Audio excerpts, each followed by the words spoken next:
Hello, welcome to Gen Z Finance. I'm an older Gen Z on the cusp of being a young millennial, documenting my financial journey here on YouTube and over on my Instagram at Zennial Finance. So please make sure to like this video, subscribe to my channel, and go follow me over there for more personal finance content. Today's video is going to be kind of long, as you can see, so please feel free to use the timestamps down below, but I'm going to walk you through my end of year financial planning routine. This is how I decide what my paycheck deductions will be, and this also helps inform what my yearly financial goals will look like. So we've got a lot to cover. I wanted to preface this video with a little bit of an explanation of why am I doing this now. I'm filming this at the end of October. Well, first of all, it's nearing the end of 2021, so this is a perfect time to start establishing my 2022 financial goals. I'm not going to have all of them figured out in this video, and I'm definitely okay with my financial goals changing. They changed a lot in 2021. I'm sure they're going to change a lot next year, but I do already have some ideas of what I want my goals to be, and I think these next 2 months, November and December, is a good time to really start narrowing in on them and already planning and preparing for how I will tackle them. The second reason I'm doing this now is my company's open enrollment is now. So this is perfect because what I decide to pick for my health, vision, dental insurance, and other benefits that are deducted from my paycheck, all of that will impact, first of all, how much I pay in taxes, and more importantly, my net income. This is the money that I actually have to work with each month that I take home into my checking account and that I can actually use to budget. So I like to play around with several different scenarios so I get a good idea of what I can realistically expect every single month. Okay, so in this video, we're gonna look at several things. The first one is paycheck deductions and taxes. I'm gonna walk you through my health insurance premiums, what I'm choosing to do for my HSA and FSA, and my 401k contributions, because again, all of that will impact my net income. So depending on what my deductions are, my net income can change wildly, which inform what I'm able to realistically do and help plan my financial goals. How much do I want to invest and save while still spending money in the categories that I deem not just necessary, but also fun? Going along with planning out my financial goals, I'm going to do a budget and spending forecast and plan for 2022. So if you know anything about my channel, you know I budget using the software system YNAB, or You Need a Budget. It is the best budgeting software system out there. I love it. I have tons of videos on my channel about it if you're interested in it. But one of the big principles of it is not forecasting. However, I do still kind of forecast, and you will see exactly how I do that. All right, so let's go ahead and jump into some of this stuff. If you've been following my channel for a while, since last year, you might recognize this 2021 Paycheck Planning and Budget Overview spreadsheet here. This is what I used last year to kind of walk through a lot of this process and start planning out, what my rough monthly income and budget would look like. And I had this spreadsheet available for download, for free download for y'all if you wanted to use it. However, for this year, I'm gonna be incorporating a lot of these elements, but I'm kind of stepped up my game a little bit. This was not all of the planning that I did, and I wanted to kind of show you all my entire process. So that's what we're gonna do. Here is my paycheck planning workbook. We're gonna work through this. I do have this workbook available for purchase. The details will be in the description box down below. If you're interested in learning more about the workbook, I highly recommend you check out my full instructional demo guide, because in this video, I'm going to try not to focus too much on all of the finer details and explain every single thing. I think for the most part, this is very self-explanatory. I'm just going to focus on my numbers and filling this out for me, and instead of trying to tell you all of the ways that you can use this for yourself. Okay, so with all of the housekeeping out of the way, let's start. So I have this summary goal section, and I'm probably gonna come back to this later. You can fill it out first, but I'm gonna come down to the enter details tab. So this is pretty much like a paycheck calculator. It is a homemade paycheck calculator where I take into account lots of different paycheck deductions and taxes. And this allows me to change my inputs to see what the impact will be to my net income. So we have in this income number 1 section, I've already entered in some details. So this assumes that I will be putting 28% into a pre-tax 401k.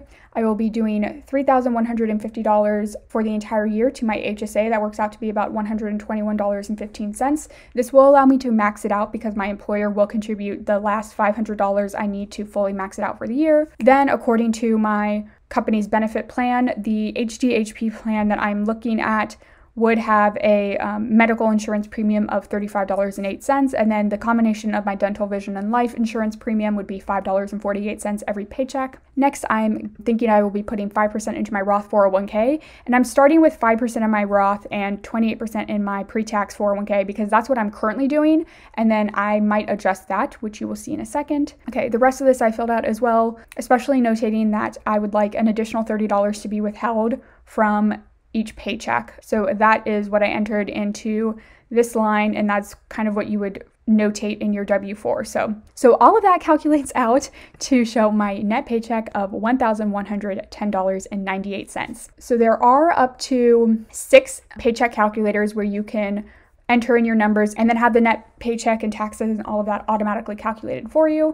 And then over here we have up to 4 more income sources, but all of these numbers are manually entered. So you can manually enter in what your gross paycheck will be, how much you will be putting toward your pre-tax 401k every month, everything like that, and then what your net paycheck will be. So I might end up using these a little bit later, but right now we're just going to start with this. So once I kind of have some details, I'm going to jump into my budget forecast section over here. So down here, I have already entered in the categories of my budget. I just used the line items already in my YNAB budget because I am expecting to keep this same format going forward into next year. So I already have most of those entered. I do have up to 50 lines. And then in section B, you would put your ideal or your goal or your target amount that you would like to budget towards this expense every month. This is what you would like to budget towards it, not how much you necessarily plan to spend from this category every single month. And that is an important distinction, which we will get to when we go over the spending plan and the difference between the spending plan and the budget forecast. So I'll walk through some of this.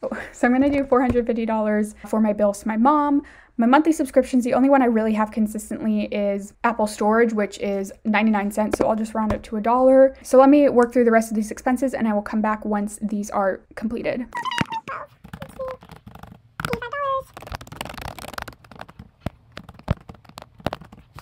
All right, so I've worked through all of the expense names and assigned a monthly budget towards them if they're going to have a set amount every single month. And then down here at the bottom, you can see the total. So based on what I've entered, I have about $2,091 a month already assigned to my budget. Now I'm going to come up here. In row 2, I'm going to select the income description or the income based on, what was established in the Enter Details Gross tab for what I expect to bring in or make in January. So January, we're going to see my income number 1 come in. And once I select that from the dropdown, you can see that the rest of these rows populate. So the gross pay automatically populates, and then you can select to see up to 5 of the paycheck deductions here as well. So you can see I have my pre-tax 401k, let's show my HSA per check, and then my Roth 401k. And so I can hide these last 2 rows if I want, but for now I will just leave them open. And then row 10 shows the net paycheck. So in January, I'm going to get paid from my full-time job twice, so I will select both of those. And then here I can put the pay dates, 1/14/2021, and since I'm being paid bi-weekly, that would mean the next one would be 1/28/2021. So this is my net paycheck. This is how much I have to assign, and then row 12 calculates the left to budget based on how I kind of forecast how I'm going to budget this income. So I will start entering these numbers so you can kind of get a sense of this. So I will put $450 from this paycheck to my bills to my mom. And when I make that, you can see it drops down how much I've left to budget. We'll take care of all of these first couple of expenses. Let's just go down the list until I can no longer budget anything. 15. Okay, I have 169 left, so that's just going to put 150 towards travel and trips. And then I will put $19.98 towards my next year deductible. And then down here at the bottom, again, the total of how much I've budgeted is there. So I would do the same thing for column D. I have $1,100 to budget with, so I'm going to divide the rest of this. I'm going to do 200 minus 1998, so I'll put 180 there, 100 here, 200 there, 500 there. That still leaves me about $130.96 to account for. I think I want to put most of my extra income towards my Roth IRA in an attempt to try to max that out a little bit early for the year. So if I put 600 there, that leaves me 30. I'll bump this up to 625, and then with that last $5, I'll just put that into this holding line item. Okay, so that's the gist of how the budget forecast section works. I've actually gotten a lot of questions before about how I got 1 month ahead in YNAB. This method is actually how I've done it. I've never really shared it on my channel before because it's usually like not very pretty, but this is actually how I did it. Okay, so up here you can see like I have these 3 cells highlighted. So this is how I would track it. So even though I'm getting paid this income in January, I am paying for these expenses for February. So I will select all of these expenses, come up here and then highlight this as green because that is how I've designated up here money that is meant to be for the next month. That is going to be highlighted in green. So this is a quick way that I can visualize, okay, this money is for this month or this money is for another month. And so coming down here, these are all my like financial priorities, savings items, my Roth IRA.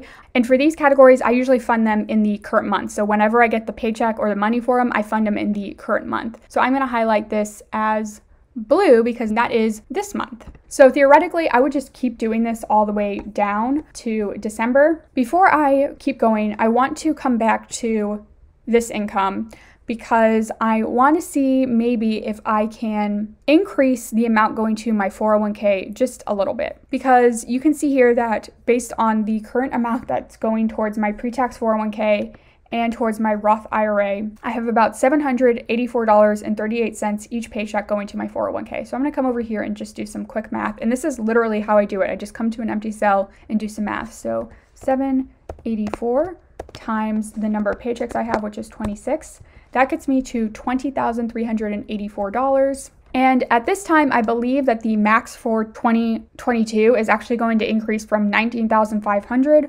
to $20,500. I'm not sure if that's been like officially announced by the IRS, but that's what all of the information I'm seeing online says. So I'm going to assume that will be the case. So if I leave this as it is, I will be just shy of maxing out my 401k. That's not necessarily true, especially since it's only like I'm only shy by about $184. I will get a bonus some point this year, and my bonuses are eligible to be put towards my 401k. So with that bonus, I could probably reach that. However, I kind of want to play with this a little bit. So I want to see what it would look like if I kept everything else the same. I'm going to rename income 1 to be 33% 401k. So that's 28% to my pre-tax and then 5% to my Roth. And I'm going to name income 2 maybe like 34% 401k.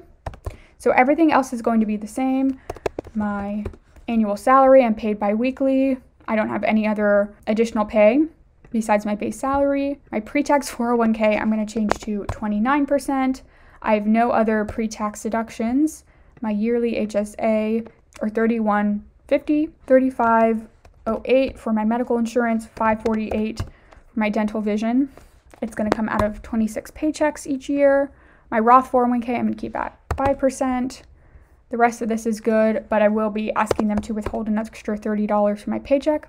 So you can see that would make my net paycheck $1,090. So that's about $20 difference. So if I go back to my budget forecast, I need to update the name of my paycheck to the 33 401k. Then over here, and this is just to kind of compare it, I can put the 34% 401k here. And then again, just to kind of compare it, I'm going to copy this info that I put with the kind of first scenario of my paycheck with the second one. And you can see I don't quite have enough money how I currently have this set up. So if I make that $0, okay, that gets me pretty close. And I would just not have that much money going here. And I would make this like $600. Okay, like I could do that and keep all of my other financial obligations and goals kind of the same. And if I did that, that would mean $808 is going to my 401k every single month. So 808 times, again, 26 would mean that I would be putting $21,000 to my 401k, which would obviously be over the max, which would mean during maybe like these last 2 to 3 paychecks in December, I would not have any money going into my 401k because I would have already hit the max by then. So it's just something for me that I want to think about.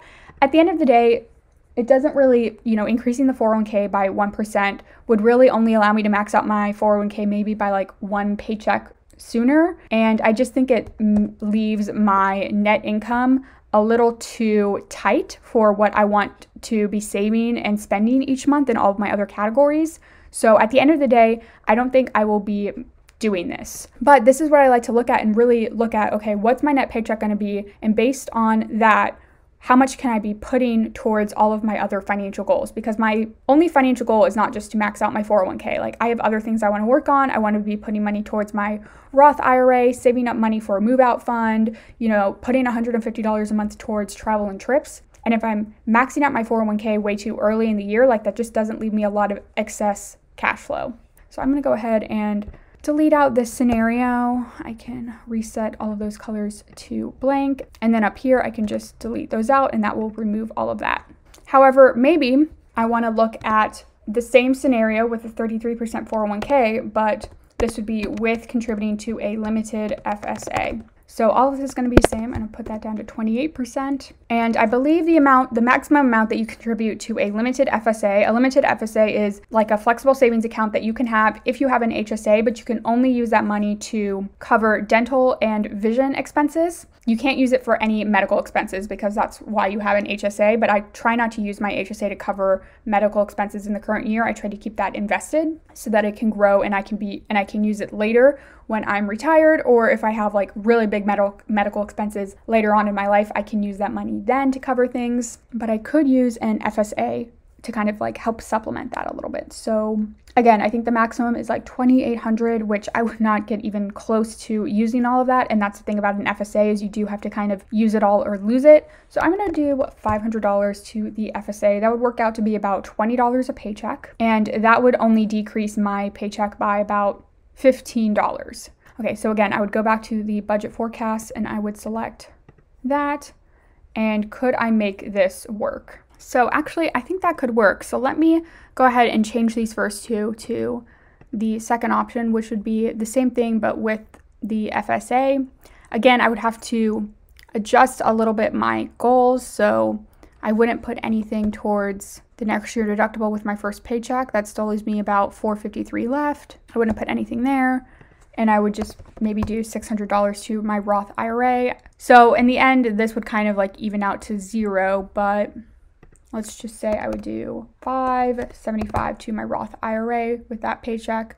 Okay, that leaves me about $25 as a little bit of a buffer just in case, you know, this net paycheck is off. I probably should have said this before, but I did already test this paycheck calculator out with my current paycheck deductions and taxes and expenses and everything like that. And it got within like 25 cents of my net paycheck. So this is like really, really accurate for me. And even though all of this is designed for American taxes and American deductions, non-American people can use the manual import section over here. So you can still use this spreadsheet even if you're not in the United States or don't have US employer deductions and things like that. You can also use one of these to kind of play with, okay, what do you expect to get for a raise? So this will be, I'll rename this to my raise. And last year I only got a 3% raise. I'm hoping I get more than 3% raise. In fact, like part of my plan is to like talk to my manager to start thinking about like, am I on track to get a promotion and like a larger raise?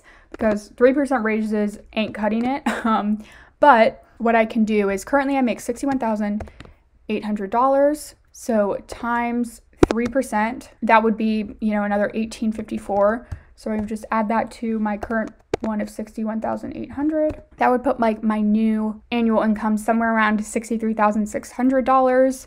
Again, assuming I don't change anything else, that would increase my net paycheck to be $1,147.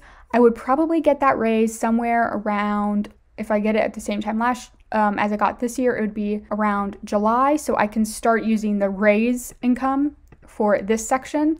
Also in July, I would get 3 paychecks, so I can put that in there 3 times. So with this system, I can have like 1 gross pay and 1 net paycheck type for the first half of the year.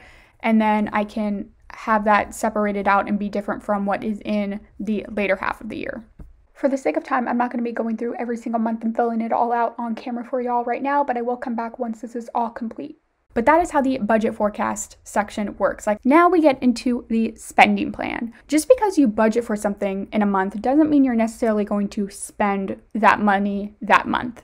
So for example, I want to budget $15 a month for car ownership and electronics, but at least hopefully I'm not going to spend $15 each month on those 2 things. These are sinking funds. So I'm going to budget for them every month, but I'm not going to spend for them. Same thing with like my travel and trips. That's a sinking fund category that I want to put $150 towards each month, but I don't plan on spending that every single month. There are going to be months where I spend nothing and then months where I spend a lot.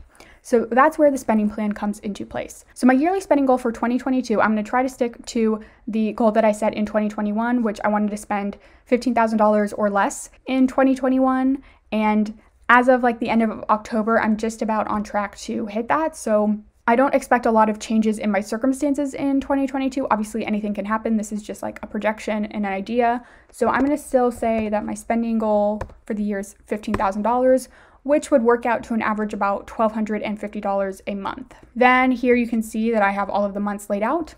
The projected net income will calculate based on what you enter in the budget forecast. So here we entered in that I was going to have these 2 paychecks for January, so that would equal to $2,191. And then if you remember in July, we kind of planned out what it would look like if I got that raise, and I had 3 paychecks in July, so that would be $3,441, just so you can kind of have an idea of what the net income would be for that month. And then here, these populate based on what you entered in the budget forecast expense name section. So I'm going to take a second to enter in all of my numbers. So I have gone through the spending plan tab, and you can see entered numbers for everything that I think I will spend in each month. Most of these are still obviously just estimates. For a lot of like my living expenses, so like gas, hygiene, other prescriptions, dining out, entertainment, shopping, splurge, I just kind of put what I was budgeting towards each of those categories. So here you can see like the 80, 70, 50, 15, 105, and that's what I just kind of copied over here for each month.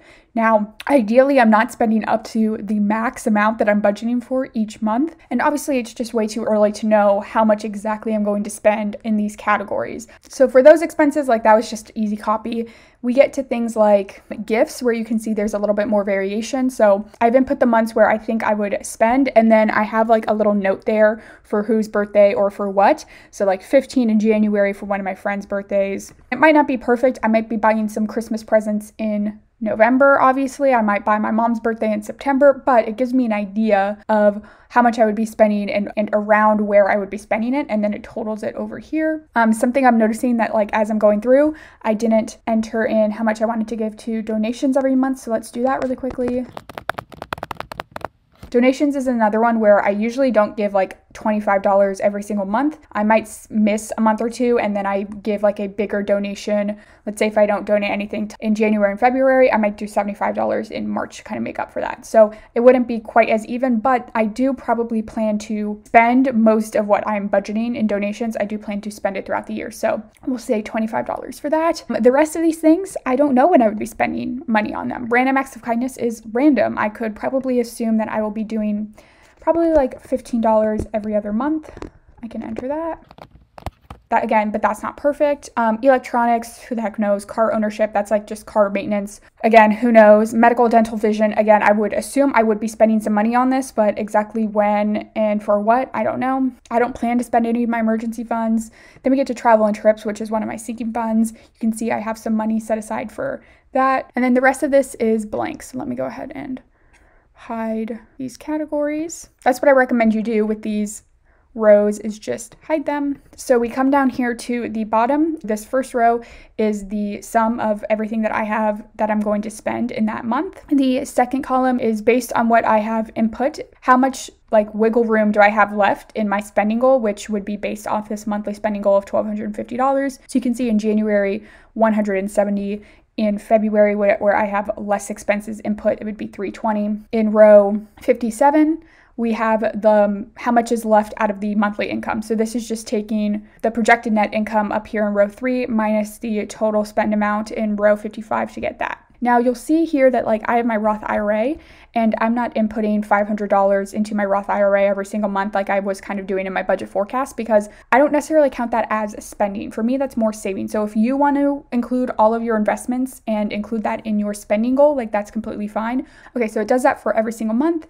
And then we get over here to the totals. So it adds up the totals for each expense category. So you can see, you know, the totals that you would expect to spend for the entire year. Down here, we've got the yearly spends. So right now I'm projecting that my yearly spend, I've pretty much got $12,710 already assigned or locked up in some type of category. Now, again, there could be variations there. Am I going to spend a full $960 on gas, hygiene, and other this year? Hopefully not. So that might bring it down, but that leaves me $2,290 left of my $15,000 goal. And so this is kind of like my everything else. So this would have to cover like any doctor's visits, car repairs, any extra random acts of kindness or extra gifts, everything like that. Like that's kind of what I have left to deal with. And the other thing I wanted to mention, like this is a living document. Like yes, this is for planning, but let's say like it's February of 2022 and I'm make a plan to go on a trip in June that I didn't like really account for. I can come back to this document, you know, in February and say, okay,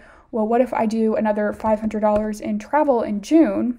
Okay, that leaves me only about $17.90 for everything else. Like I can come back to this and change this. If one of my friends cancels, like I can take that out and see how that would impact my bottom line. This is a living document, and so is the budget forecast. So here I've gone through every single month and entered in all of the paychecks I'm going to get. I haven't entered in any other income, but I just don't really like have a good sense of what other income I will be getting throughout the year. So I'm just going to base this solely off of my like regular base pay. I didn't even include like getting a bonus or anything. So this is just going to be my base pay with the assumed 3% raise that I will hopefully be getting in around July. Okay, that means my gross income is going to be just around $62,800. Right now it's looking like I'll do about $17,583 in my pre-tax 401k and $3,139 in my Roth 401k. If I kind of select those two, that equals to $20,723, which obviously we know that's right over the $20,500 max for 2022.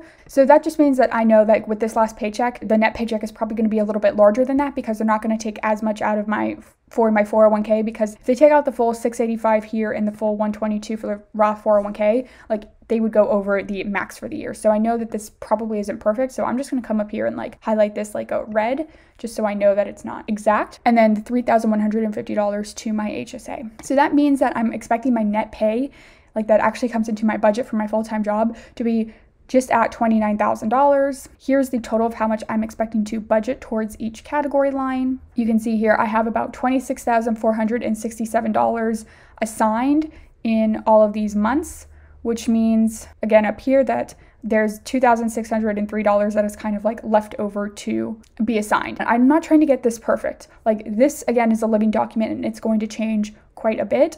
I understand that, and hopefully if you use this, you understand this as well. This is something that you should maybe be coming back to throughout the year. If you come in February and you're like, okay, wait, like I want to go on that trip in June, I need to start saving a little bit extra towards that. You can kind of play around with this to figure out what financial goals could you like shift. So maybe I decide instead of putting like $200 towards my next year medical deductible fund, I can survive $150 for a while. And that means that I can do an extra $50 a month towards my travel and trips. So, you know, I just can make those changes as I want. Again, it's a living document. You can go to the details over here and enter more. You can see I kind of played around with what it would look like if I put all of my 401k into the pre-tax. Okay, that really only increased my net pay by about $30, which I didn't feel like it was a large enough increase in my net pay to justify not putting anything into my Roth 401k. So I wanted to show you what the spending plan and budget forecast looks like a little bit more fleshed out. Again, I'm going to come back to this multiple times throughout the year, and maybe I will share more of that in 2022, like as I edit this and come back to it. But then the last thing I wanted to show you was the summary goals section. I believe this is where we started, and I didn't really fully flesh this out. So based on my spending plan, you can see that my projected net income is about $2,197. So I rounded that down to $2,190 here. And that's really like the only average income like I'm really expecting every single month. I usually get like anywhere from like $15 in interest every single month, also pretty much guaranteed, but I'm just not going to include that because it's so small. I don't really mind at this point, but there are up to like 10 fields here if you have like lots of different types of income or sources of income every single month. But this should mostly be like the guaranteed income that you're actually going to get, or at least that's how I use it. So $2,190. And then I came over here to like my rough monthly budget. There's only 13 or so categories here, which is way less than the 50 that is on the budget forecast and spending plan tabs, but these should be like your main category groups. So you can see I have like my bills, living expenses, which is gas, hygiene, prescription, other/miscellaneous, fun money, which is dining out, entertainment, clothing, beauty, pampering. Then giving for me is donations, gifts, random acts of kindness, family giving, short-term seeking funds, things like travel and trips, electronics, car maintenance. Retirement is things like my Roth IRA, and just like my taxable brokerage. So in column G, I put the goal percentage. So what I would ideally like this category to make up of my net income. And then in H, I put like what I would be budgeting towards each of these category types throughout the month. And so column I actually calculates the real percentage of my actual income. Okay, and then over here, I just checked if a category was more of a category that I'm probably going to be consistently spending from throughout the year, or if it's a category that I would maybe consider more likely that I'm going to save money there. Now, obviously, I might spend money out of my short-term sinking funds, but for the most part, since they're sinking funds, like I'm saving up this money. And so when I check one of these categories, it helps populate over here, like how much of my monthly expenses are going to spending categories versus how much is going to savings categories. So here's an example. If I unclick the short-term sinking funds category as a save, lowers this amount in row 14. I select that as a spend. You can see that money then moves up here. Then we get to the goals section here. So I have 3 sections for your goals. You can list out your investment goals, your savings and cash goals, and then your debt payoff goals. So here you can see that right now the goal I have set is $35,000. Now this isn't like perfect and this isn't like fully set in stone, but this is what I just have for right now. And the accounts I have this going into is my pre-tax 401k, Roth 401k, HSA, Roth IRA, and then brokerage. And I then put how much I will be planning to put towards each account, and it sums up here that, yep, that's $35, which I really don't know if I'll be able to get that much into my brokerage in 2022. So this one's definitely like the stretch goal, but I feel pretty confident that I will be able to get these first 4 accounts like maxed out if nothing else changes. Next, we have savings goals. So these are things that you would be saving in cash. These are pretty much like my sinking funds and like my medium to long-term savings. Since I'm putting about $15 a month to car ownership and electronics each, that would equal about $180. Again, this should be like the yearly amount that you want to save. And then over in column P, this is really helpful if you have like multiple different savings accounts or checking accounts, or you like to keep certain things in one account and other things in another. But I just have this column where you can list like where you will be keeping this money, and you can see most of it is in the high yield savings account. And then I'm thinking I might put like the money that I'm saving up for a car replacement into I-bonds. I'm not really sure if I'll end up doing that, but it's just something that I might be thinking about doing. And then you can see here that, well, I said I wanted to save $9,000. I've only really set aside $860, so there's a difference of $840. And for now, like I'm fine with that difference. I'll just leave that there. And then we have the debt payoff goal section. So I am debt-free, so I'm not going to be using this, but you would list out your debts. I have up to 10 accounts here. Your APR, so what the interest you're paying on it each year, the starting balance for the year, and then you would list out the minimum payments that you will be making for each loan. And this should be the total for the year. So in this case, you can see in the formula that the minimum payment for student loan 1 is $50 a month, so 50 times 12, that would be $600. In column K, you put the extra payments that you will be making towards that student loan for the year. So in this case, since the student loan is at $1,000 of a starting balance and I'm trying to pay this off for this year, you would put $400 in the extra payments because that is how much extra you're going to be putting towards a loan for the entire year. Now, it might not be perfect because obviously with interest, it's going to be probably a bit more, but this just gives you an idea. And so you do the same for that for all of these. And then in column L, you can put your goal ending balance. So in this case, it's pretty easy. You want to pay off student loan 1, 2, and then your credit card. So the goal ending balance here will be $0. And then for the 401k loan, you're wanting to go from $10,000 to $7,300. And so up here, this is where you would put the sum of how much you will be putting towards paying off debt this year. This should include the minimum payments, so what you're doing in column I, and the extra payments in column K. So in this case, if we just looked at this, that would be $10,000. That is the goal that I'm trying to pay off this year. So we would be going from, at the beginning of the year, having $17,300 in debt to having around $7,300 in debt after making all of these like debt payoff goals. And then the last section over here is an extra/leftover money plan. So this is a plan for where I will be putting any extra money I receive throughout the month or the year. I selected the several categories that I think are the most important to me, or like my top priorities. And anytime I get extra income, I can kind of look at this to determine how much money I should be putting towards certain things based on like what my priorities are, at least as of now. About 25% of my extra money towards my move out fund, 20% to any like fun or wish farm item I want, 25% to travel, and then the last 30% will be going into like my Roth IRA, brokerage, some type of investing. That is kind of like a rough plan. Okay, so that is going to be it for this video. I hope it was helpful. I hope y'all really got a sense of how I like approach thinking about and planning for the new year. Like I said, I did a lot of this work last year. You just didn't fully see it in the 2021 paycheck planning spreadsheet that I did have available. So if you're interested and you want more details about this workbook, I will have like 3 versions available at varying purchase prices. So I highly recommend you check out the demo instructional guide video. The first couple of minutes of that video is just about like the 3 versions, which one will be best depending on your situation and how much everything costs. Thank you all so much for watching this video. Please like drop me a comment down below. I'd love to talk to y'all. I'd love to see what you think. You know, how do you approach planning for and starting to kind of determine what your 2022 finances are going to look like? I'd love to hear from y'all. As always, I hope y'all are staying safe and healthy and that you have a good day.